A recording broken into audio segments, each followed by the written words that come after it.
हमारे पास चक्रवृद्धि ब्याज का प्रश्न दिया हुआ है।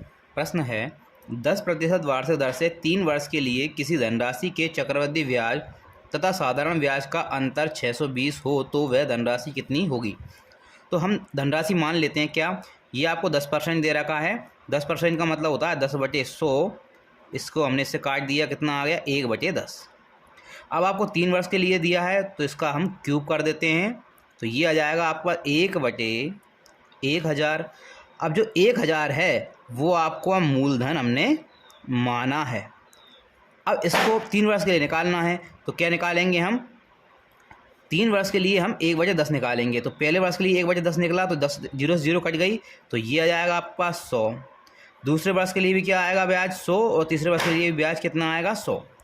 फिर दूसरे वर्ष के लिए इस 100 पर भी ब्याज लगेगा, तो 100 का 1/10 निकाल देंगे, तो ये आपके पास कितना आ जाएगा 10 आ जाएगा। फिर तीसरे वर्ष के लिए इस पर ब्याज लगेगा, तो इसका 1/10 कितना होता है 10, इसका 1/10 कितना होता है 10, और 10 का 1/10 कितना होगा 10 से 10 कट जाएंगे, आपके पास 1 आ जाएगा। आपसे बोला है अंतर बोला है, तो अंतर कितना हो जाएगा, ये आपका अंतर है और ये आपका जो 100 दे रखा ये आपका टोटल ब्याज है।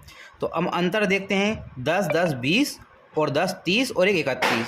तो 31 का वैल्यू दे रखा है आपको 620। हम 1 की वैल्यू निकाल लेते हैं, तो 1 का वैल्यू कितने आ जाएगा आपके पास 31 दूनी 62, 20 आ गया।